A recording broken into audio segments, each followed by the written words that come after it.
Bueno, buenas tardes. Buenas Muchas tardes. gracias a la universidad, primero que todo, a la Facultad de Ciencias Sociales y Publicaciones, Ediciones Uniandes por esta invitación a presentar nuestro libro. Sonia Carrillo, mi colega del Departamento de Psicología, y yo, Karen Ripoll, somos las coeditoras del libro. Y pues es un libro resultado de investigación sobre cómo se enseña la psicología en Colombia. En cada uno de los capítulos del libro van a poder encontrar eh, una reflexión sobre la enseñanza de la psicología en un área particular. Entonces, el libro pues fue en coautoría con 11 equipos de trabajo de profesores universitarios que hicieron a su vez la investigación sobre cómo se enseñaba en su área. Entrevistaron a, a docentes de pregrado de diferentes universidades en el país, en diferentes regiones, y este es el producto de esa investigación. Nosotros queríamos comenzar como por hablar un poquito de qué es la psicología, porque pues el libro se trata de cómo enseñamos en psicología. Entonces, pues a veces hay como ciertas preguntas alrededor de qué es lo que estudiamos. Con frecuencia nos preguntan sobre áreas que tienen que ver más con la psiquiatría, con la medicina, que con la psicología. Entonces queríamos como empezar simplemente como recordando que la psicología primero es una ciencia, eso significa que es el estudio científico del comportamiento humano y de los procesos mentales, pero además estudiamos muchos mecanismos y procesos que nos ayudan a entender aspectos afectivos, aspectos del pensamiento, aspectos de la conducta y sobre todo de las relaciones de las personas en los distintos contextos en los que nos desenvolvemos.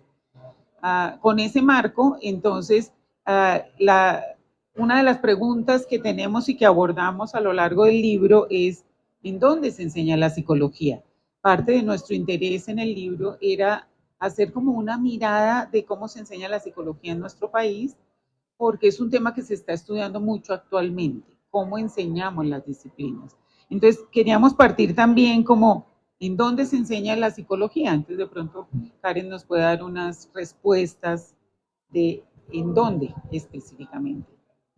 Bueno, en la investigación lo que encontramos es que los programas de psicología están ubicados en diferentes regiones dentro de nuestro país. Entonces, tenemos programas en las 5 regiones que nosotros identificamos para el estudio, que son Bogotá, Antioquia y Eje Cafetero, la zona nororiental, correspondiente a Boyacá y los Santanderes, la costa atlántica, el suroccidente del país, correspondiente a los departamentos de Valle del Cauca, Tolima, Huila, Nariño, y los llanos orientales y la Amazonía. En todas esas regiones existen programas de psicología en diferentes universidades, algunos de ellos ya con condiciones de acreditación de calidad. Eh, y pues lo que nos interesaba era mirar un poco en dónde están ubicados dentro de las universidades los programas de psicología. Eso fue como una primera pregunta que nos hicimos, porque la psicología es una ciencia que, como decía Sonia, pues eh, se ocupa del comportamiento humano, pero generalmente y en nuestro país en particular, pues está como con un pie en las ciencias sociales y por otro lado también en las ciencias de la salud. La psicología se considera, o los psicólogos se consideran profesionales de la salud, y de hecho, pues buena parte de lo que vamos a hablar más adelante en términos del el rol profesional del psicólogo en casi todas las facultades de psicología o los programas de psicología en pregrado, pues está orientado a formar psicólogos para el trabajo profesional y específicamente en el área clínica. Entonces encontramos que en, una, en una buena proporción, más del 40% de programas, la psicología hace parte de la Facultad de Ciencias Sociales o de la Facultad de Ciencias Humanas, mientras que en otra proporción de universidades hace parte de la Facultad de Ciencias de la Salud o de una Facultad de Medicina y Ciencias de la Salud. Y también en otros casos la psicología es una facultad aparte. Entonces tenemos aquí, por ejemplo, en Bogotá el caso de la Universidad Javeriana o en la Universidad del Valle la Escuela de Psicología, que es una entidad administrativa aparte dentro de la universidad, entonces pues digamos funciona como una facultad por sí sola. Entonces esos son los sitios en donde están anidados los programas de psicología de pregrado y también pues lógicamente muchas de las escuelas de psicología en Colombia y de los programas de psicología tienen programas de posgrado, bien sea a nivel de maestrías, especializaciones o doctorados. Entonces, pues eso es algo que se ilustra más como en el libro y hicimos una revisión de un número de programas que escogimos aleatoriamente y para mirar un poco la estructura de los programas.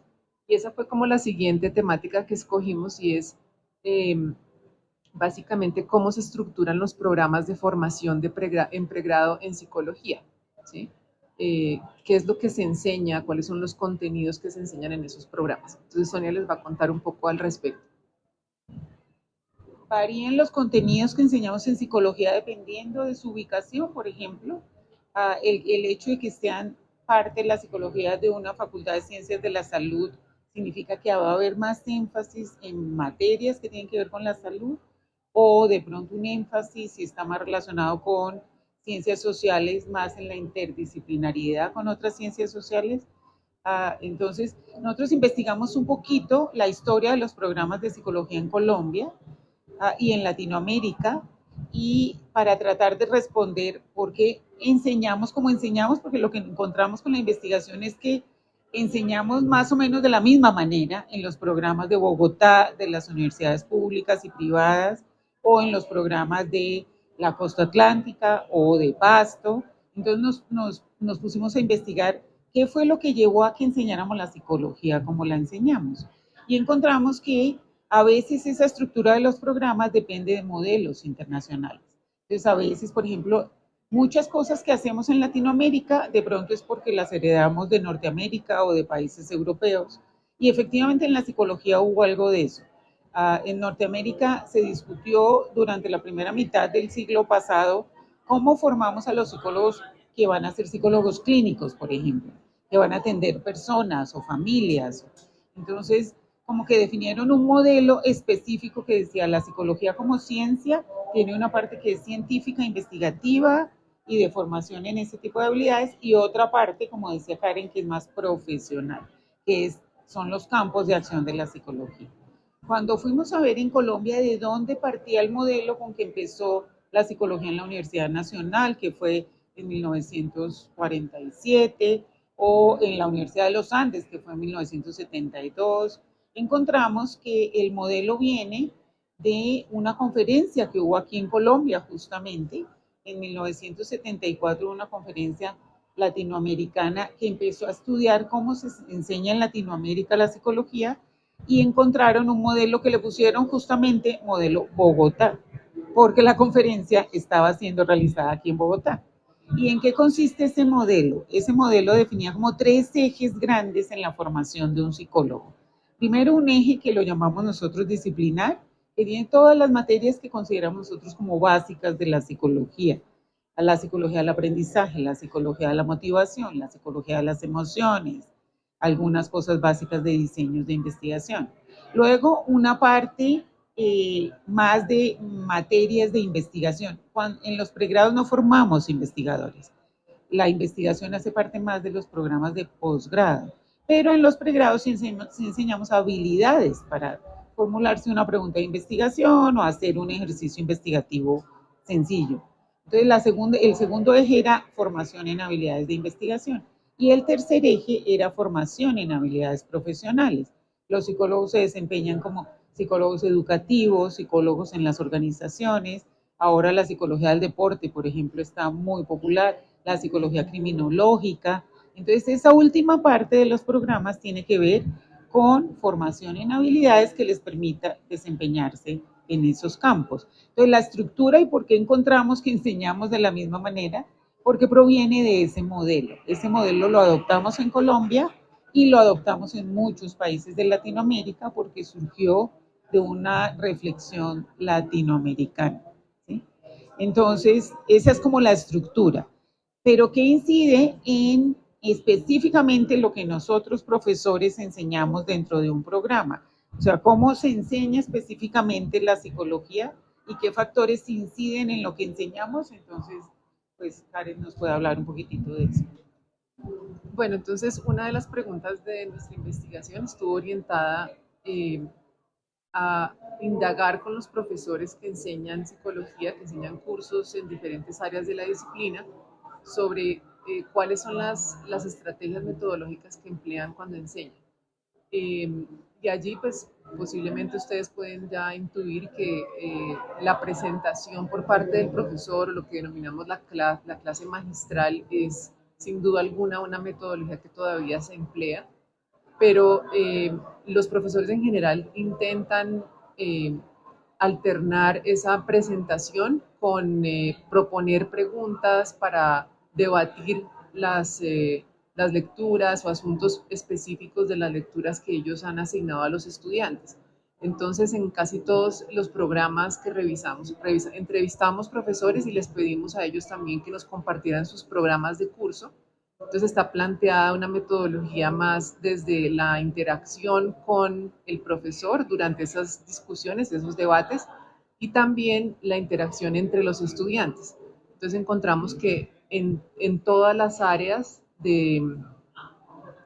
sobre las que indagamos en la enseñanza de la psicología, había un componente de eh, trabajos de clase en donde se hacía aplicación de conceptos, aplicación de eh, conocimiento sobre el cual los estudiantes habían leído a situaciones específicas y más que todo eran situaciones prácticas. Lo que querían ellos era como poner en contexto lo que estaban aprendiendo los alumnos, entonces muchas veces esto correspondía con actividades dentro del aula de clase en donde les ponían un caso o un problema y los estudiantes analizan este tipo de situaciones, o si no, también los estudiantes realizan actividades como salidas fuera del campus universitario a visitar instituciones, a visitar, por ejemplo, también comunidades, y entonces, pues, con base en ese ejercicio, pues, hacen un reporte en relación con, eh, digamos, la aplicación de esos conceptos que revisaron en clase. Eh, y otro aspecto importante fue que este libro, buena parte de esta investigación se llevó a cabo durante la pandemia del COVID-19. Entonces, una de las cosas sobre las que indagamos y que tuvimos oportunidad también de hablar con los profesores fue la incorporación de toda la tecnología a las clases, como estrategias de enseñanza para las clases. Y ahí hay todo tipo de experiencias en lugares remotos de nuestro país, donde de pronto los estudiantes que iban a estudiar durante un tiempo a la ciudad capital de departamento o la cabecera municipal, después se iban a sus casas por la epidemia del COVID, la pandemia del COVID, y pues la accesibilidad a las clases, a los materiales, etcétera, pues fue algo difícil. La mayor parte de instituciones universitarias pues capacitó a sus profesores para realizar pues o para hacer docencia tanto empleando diferentes herramientas tecnológicas como diseñando pues en plataformas para el aprendizaje este tipo de clases virtuales, no presenciales, poner allí los materiales para que los estudiantes pudieran estudiar a su ritmo. Entonces habían actividades sincrónicas y no sincrónicas durante la pandemia y pues fue una lección para todos, en especial para los profesores que como nosotras, por ejemplo, hacíamos parte de una generación que creció yendo a la universidad y que se formó hasta su posgrado de manera presencial. Fue un cambio bastante drástico, digámoslo así. Eh, y se empezaron a ver pues todo tipo de experiencias muy interesantes que todavía hoy en día los profesores continúan pues utilizando, porque digamos hicimos ese cambio de mentalidad y empezamos a utilizar otro tipo de estrategias y de recursos para la docencia. Entonces hoy todavía se ve en muchas universidades que algunos cursos se ofrecen en línea, que hay sesiones asincrónicas, que los La mayoría de los cursos tienen una página en donde los estudiantes pueden no solamente entregar sus trabajos, sino también recibir información. Entonces, pues eso se ha quedado, digamos como que llegó para quedarse. Anecdóticamente, nosotros hicimos la investigación en pandemia, porque habíamos pensado y teníamos el diseño de la investigación antes, se nos vino la pandemia, todo se cerró y digamos que forzosamente nos vimos obligados a usar toda esa tecnología. Nosotros nos comunicamos con todos los equipos por reuniones de Zoom, planeamos la investigación y entrevistamos docentes y todas las entrevistas fueron por Zoom o cualquiera de estas plataformas. Entonces, digamos que la pandemia nos lanzó forzosamente a incorporar muchas de esas estrategias que ahora las estamos encontrando ya fuera de pandemia, volviendo, digamos, a la enseñanza, pues muy útiles y ya no tanto forzados por las circunstancias, sino que pues nos comunicamos con profesores, teníamos en el equipo profesores en Neiva, profesores en Cartagena, profesores en Santa Marta, profesores en la Amazonía, teníamos una profesora, y todo eso lo pudimos hacer en la mitad de la pandemia gracias a la tecnología y a todos esos recursos. Ahora esos recursos hacen parte de las clases, hacen parte de las metodologías y digamos que lo que aprendimos como un poquito forzosamente forzados por esa circunstancia como tan terrible, pues le trajo un montón de beneficios a la formación de los psicólogos.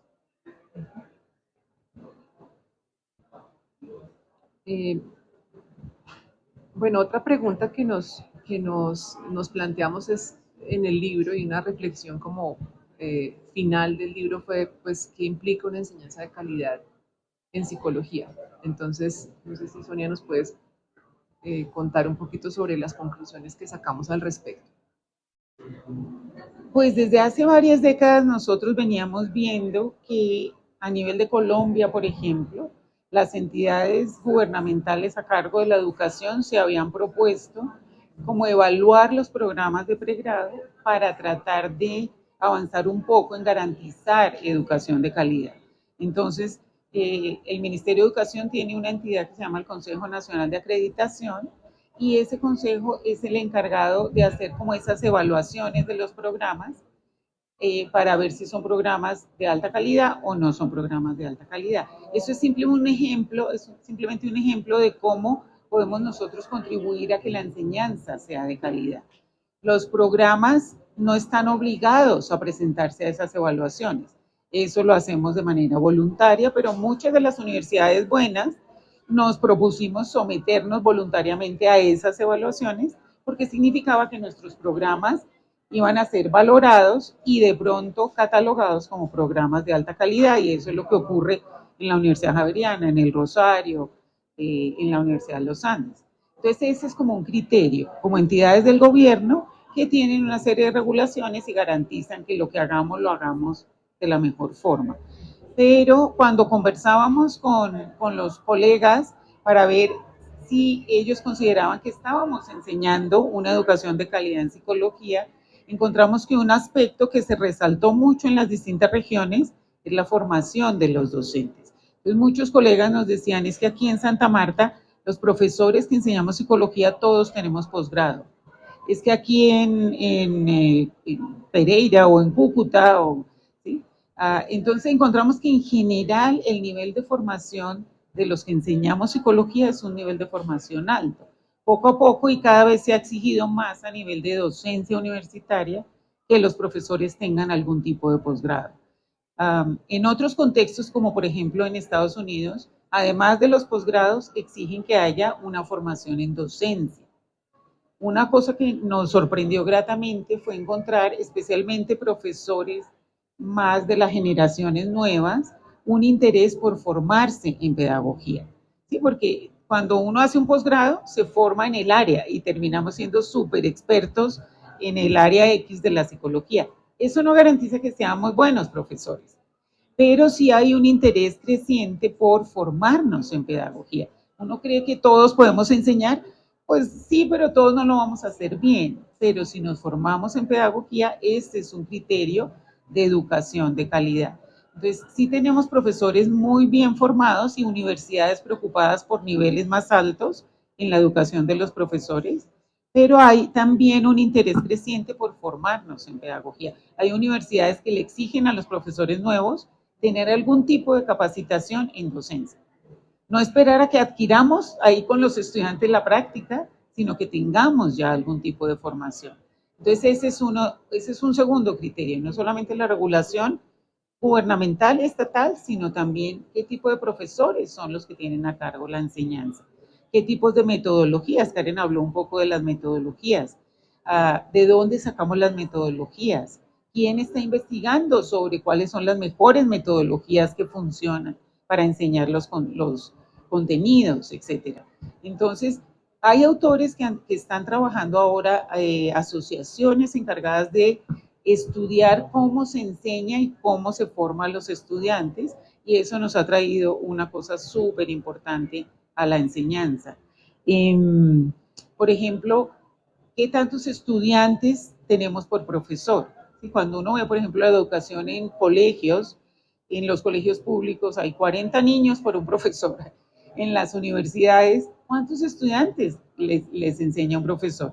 Nosotros tenemos, por ejemplo, en los Andes y en la Nacional, en la Javeriana, cursos de 50, 60, 70, 80.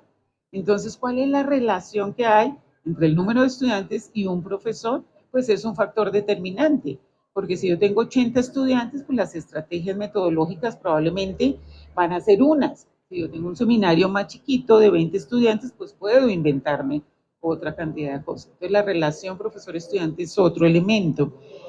Y sin duda procesos de evaluación. ¿Cómo evaluamos a los estudiantes? ¿Estamos innovando en estrategias de evaluación o seguimos utilizando lo que por años y años o lo que nosotros aprendimos como cuando fuimos estudiantes? Es como todo eso es aprendizaje, pero ahora hay cada vez más interés en que como docentes aprendamos eso y no simplemente que sobre la marcha lo vayamos adquiriendo. Y encontramos unas experiencias de enseñanza y de aprendizaje con estudiantes súper interesantes. Me acuerdo específicamente de la profesora de la Amazonía, que es una sede de la Universidad Nacional, pero es en el Amazonas.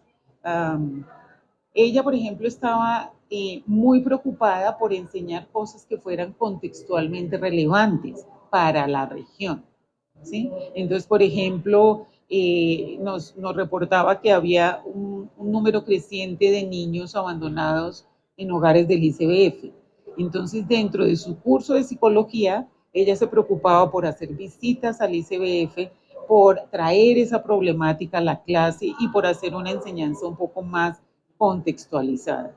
Entonces, pues encontramos unas experiencias súper bonitas que hablan como de esa renovación y de esa preocupación por enseñar no solamente el contenido en el que nos formamos, sino de una manera socialmente relevante, que sea significativo para el contexto, para la región, etcétera. Eso creo que es lo que yo tengo. Sí, yo creo que además de lo que me señala Sonia, una cosa que vimos es que existe un interés en los diferentes departamentos o facultades de psicología en reflexionar sobre el currículo. Entonces, casi todos los departamentos, facultades con las que tuvimos que ver en esta investigación, eh, habían pasado por algún proceso o estaban pasando por algún proceso de revisión de su currículo, ¿sí? De revisión del programa de estudios de pregrado, y consideramos que ese elemento es importante, o sea, la autoevaluación que hacen tanto profesores como equipo administrativo en las universidades acerca de sus programas, pues da cuenta de que hay una reflexión permanente acerca de qué es lo que estamos haciendo, cómo lo estamos haciendo, qué estamos enseñando, cuál es el perfil de psicólogo o psicóloga que queremos formar. Entonces, consideramos que ese es otro aspecto importante de una educación de calidad, o sea, no considerar que el programa es estático, sino que al contrario, pues se renueva y se tiene que nutrir de la perspectiva de los diferentes profesores, de los estudiantes, de una evaluación participativa entre todos los actores de ese proceso educativo. Y yo creo que una cosa que también señalaba Sonia, muy importante, es la existencia, por lo menos en nuestro país, al menos tenemos dos entidades, una el Colegio de Psicólogos, que es como el ente que agremia a los psicólogos en Colombia y se encarga de preguntarse por este asunto de, bueno, cuál es la calidad de los profesionales que estamos teniendo, ofrece cursos de actualización para los profesionales, se ocupa de asuntos éticos a través del Tribunal de Ética sobre la práctica del psicólogo, pero también tenemos a ASCOFAPSI, que es la Asociación Colombiana de Facultades de Psicología, que pues digamos, está como vigilando y ayudando en este proceso de evaluación permanente, ¿no? de la calidad de los programas. Y de hecho tiene un observatorio muy interesante sobre la enseñanza de la psicología, que nos sirvió muchísimo para consultar todo lo que se ha trabajado desde esta organización en términos de eh, pues tener una idea, una radiografía de qué está pasando en los diferentes programas, cómo se está enseñando la disciplina, y tiene incluso una convocatoria anual de innovaciones pedagógicas. Entonces los profesores también hacen, a través de esta convocatoria, presentan sus trabajos de innovación en el aula de clase, de cómo enseñan diferentes aspectos de la disciplina. Entonces creo que ese es otro componente importante que también resaltábamos en las conclusiones del libro en términos de la reflexión permanente sobre la docencia y sobre la práctica pedagógica, y la reflexión de qué es lo que queremos formar y hacia dónde vamos en términos de la formación en pregrado en psicología. De hecho, este libro es patrocinado por la Universidad de los Andes, por supuesto, de la que nosotros hacemos parte, pero también por ASCOFAPSI. Cuando nosotros empezamos a conversar de esta idea, porque es un tema que nos ha interesado a Karen y a mí, tenemos un grupo de investigación más amplio, pero este era un tema, ASCOFAPSI lo acogió inmediatamente y nos apoyó desde el principio. De hecho, contactar a los colegas de las regiones, pues uno lo puede hacer a directorio, digamos, si todavía existieran los directorios, o a teléfono, pero ASCOFAPSI nos facilitó mucho ese contacto con personas claves que enseñaban ciertas materias en las universidades de las regiones. Entonces, para ASCOFAPSI, esta era una tarea también muy importante y lo ha sido una preocupación, y por eso, digamos, nos apoyó desde el principio la idea y pues la coedición del libro también. Yo creo que otro detalle importante en reflexionar sobre una educación de calidad en psicología, y creo que cualquier disciplina, es que la mayor parte de los docentes que entrevistamos que participaron en el estudio, que fueron alrededor de 183 en todo el país, además de su actividad de docencia, tenían actividades de investigación. O sea, todos tenían líneas de investigación, grupos de investigación avalados por Colciencias. Y yo creo que ese es otro componente importante, o sea, que el docente que es experto en su área no solamente enseñe, sino también investigue, ¿sí? Y que pues la mayoría de ellos, digamos, veía una relación directa entre su docencia y su investigación. Proponían a los estudiantes, digamos, desde vincularse a semilleros, como también de leer los trabajos de investigación que ellos han realizado en nuestro país o que otros investigadores a nivel de América Latina han realizado. Entonces eso también introduce una visión un poco más amplia a los estudiantes sobre diferentes trabajos de investigación que se están realizando en cada área de la disciplina en diferentes contextos, ¿no? Diferentes sí, contextos culturales. Entonces yo creo que ese es otro criterio importante también de que la docencia no está separada de la investigación, que los docentes, digamos, en su mayoría hacen docencia y además hacen investigación. Y digamos, nuestra meta con el libro, aparte de que sea una investigación, es justamente dejar ahí como esa radiografía, porque pues a veces no se hacen esas radiografías. Entonces, tener ya, y no una radiografía de Bogotá, de donde están pues las universidades grandes, etcétera, sino tener una radiografía de efectivamente cómo enseñamos psicología en el país. ¿Sí? Y que esa radiografía, pues pensamos que este pues va a ser un libro de interés para los programas de psicología, para los docentes de psicología de todas las regiones de Colombia para poder enterarnos todos cómo se enseña psicología en nuestro país, no en nuestra universidad, sino en nuestro país, y con base en eso plantear nuevos estudios, hacer la misma investigación, por ejemplo, de cómo estamos enseñando en los posgrados, etcétera. Pues esas radiografías nos sirven de piso, como de base, para poder hacer otros estudios futuros. Entonces esa es como la meta, que llegue a los profesores, que llegue a los decanos, que llegue a los directores de programa, para que entre todos pues hagamos esa reflexión y podamos construir de ahí en adelante.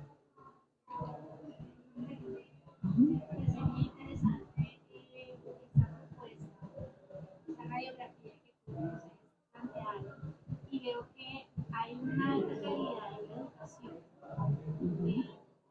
pero de pronto no sé si han reflexionado, por ejemplo, en un contexto como el nuestro nacional, donde se necesitan muchas personas, se necesitan muchos psicólogos, hay un nivel de depresión altísimo. Yo trabajé en la coordinación de talento de un departamento de grado y tuve casos que no soy psicólogo y los estudiantes se acercan a preguntar cosas y a pedir ayuda y etcétera. Creo que deberíamos todos tener una mínima formación en psicología para poder solucionar los problemas. Entonces yo siento que a veces es desesperanzador ese panorama en el que al que se debe enfrentarse un profesional de psicología en un país como el nuestro, donde la necesidad de salud es muy alta. No toda la gente tiene acceso a tener a un psicólogo que te apoye. Porque creo que mucha gente necesita una atención psicológica y ahorita mucho más. No sé si ustedes en algún momento han planteado, digamos, ese profesional de esa cantidad de cosas que va a tener que realizar, digamos, en el plano real, después de tener una formación tan valiosa como esta. No sé si da pie para que haya una reflexión al respecto.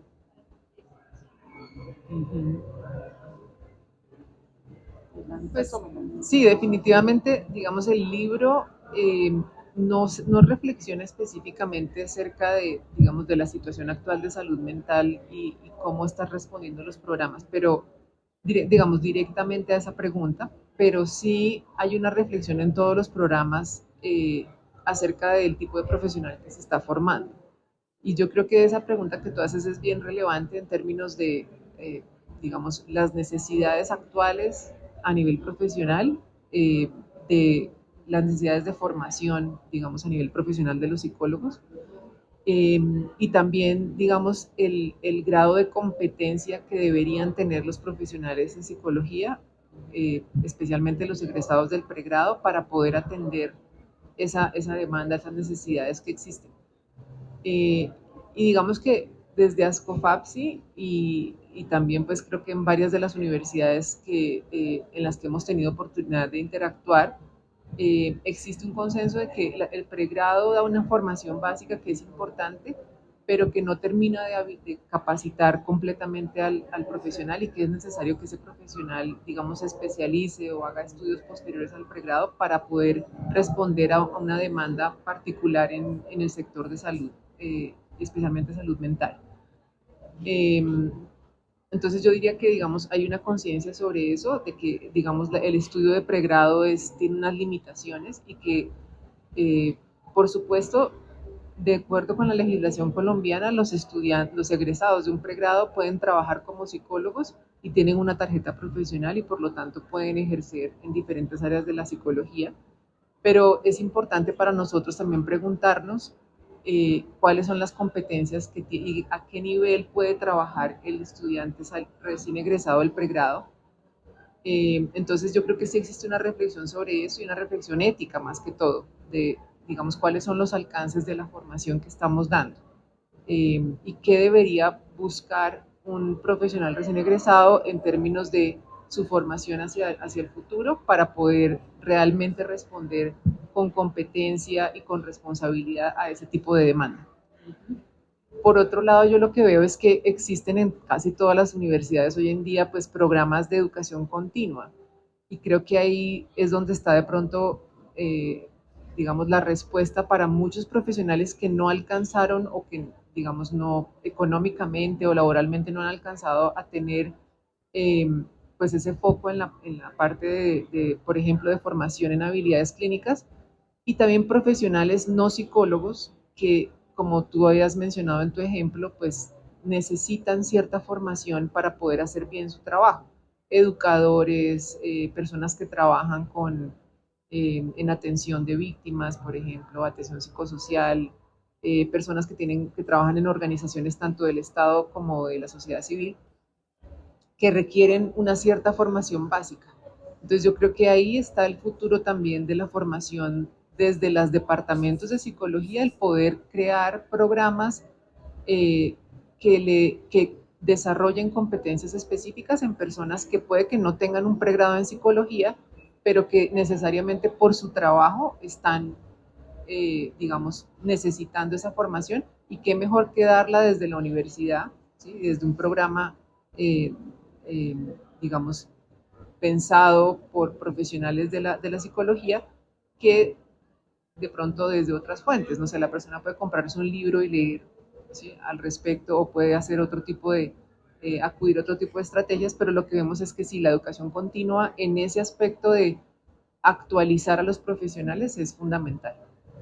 Yo quería añadir dos cosas, y es que en el libro incluimos cómo se enseña la psicología en distintas áreas de la formación disciplinar, pero también incluimos un capítulo de cómo se forman en las prácticas profesionales, que es nuestra parte final de la formación. Nosotros en psicología tenemos que hacer un año de prácticas profesionales. Entonces ahí enseñamos específicamente habilidades profesionales en distintos campos. Pero además, si a eso le metemos también la reglamentación estatal, por ejemplo, el ministerio reglamentó que una de esas dos prácticas, hacemos 2 semestres de práctica, que antes eran opcionales en los programas. Entonces uno podía escoger una práctica en psicología educativa y la otra en psicología en la organización.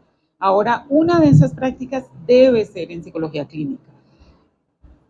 Yo creo que lo que hay detrás de eso es justamente, no importa cuál es el campo en el que nos vayamos a desenvolver, puede ser la psicología del deporte, y si no, miremos la selección Colombia, pues muchas cosas de habilidades clínicas van a ser muy útiles en la psicología del deporte. Muchas cosas de habilidades clínicas básicas van a ser fundamentales en una organización, o en psicología criminológica.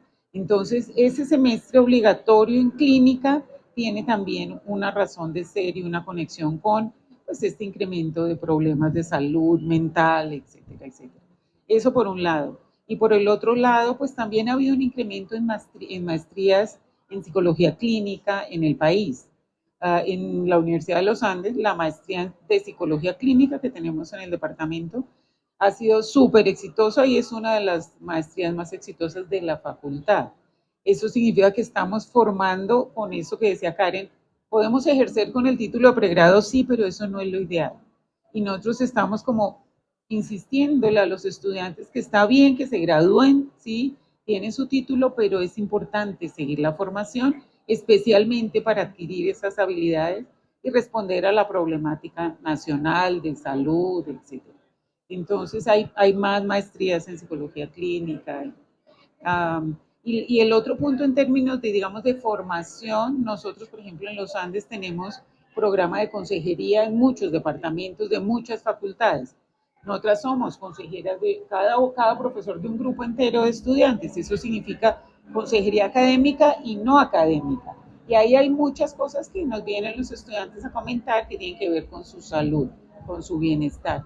Entonces, hay también estrategias. La decana de estudiantes, por ejemplo, ahora en la universidad, es colega nuestra, es del departamento, es psicóloga clínica y con un interés grandísimo en la salud mental y en el bienestar.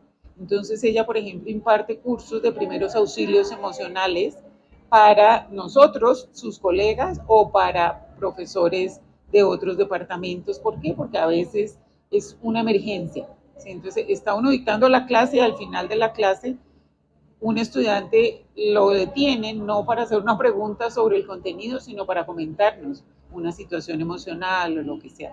Entonces, también esa preocupación de formar a todo el mundo en eso que En primeros auxilios físicos nos formamos muchos. ¿Qué hacer si alguien se atora? ¿Qué hacer si a alguien le falta la respiración? ¿Qué podemos hacer si necesitamos brindar primeros auxilios emocionales? Y ella está haciendo un trabajo muy importante en ese sentido. Bueno, pues ¿Otras preguntas?